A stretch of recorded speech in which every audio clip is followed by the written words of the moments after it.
Alam nyo ba guys na lately lang, sobrang naging paborito kong umorder ng food online.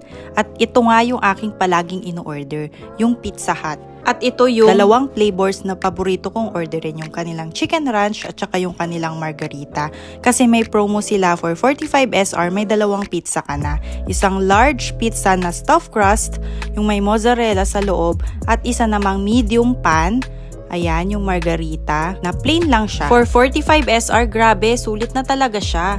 Kaya lagi talaga akong nagkikrave sa pizza na ito. Ayun na nga guys, ito yung pinaka-favorite kong flavor ng pizza. Itong chicken ranch nila. Ayan, medyo spicy siya and tingnan nyo naman, meron mozzarella, cheese, kumbaga stuffed crust, yung kanyang crust. Ayan, so, that's it.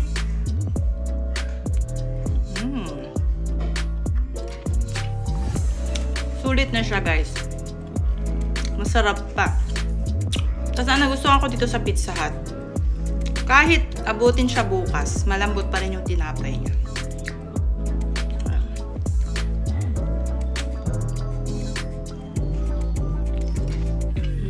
So ano pang hinihintay nyo guys? Kung ako sa inyo, umorder na din kayo. Hindi to sponsored guys ha, pero Pizza Hut, bakenemen. By the way guys, umorder pala ako sa Pizza Hut app. Hindi sa Hunger Station guys ha, sa mismong Pizza Hut app. O siya, hanggang dito na lang guys, nagugutom ata kayo habang pinapanood nyo ko eh. Umorder na lang kayo at balitaan nyo ko.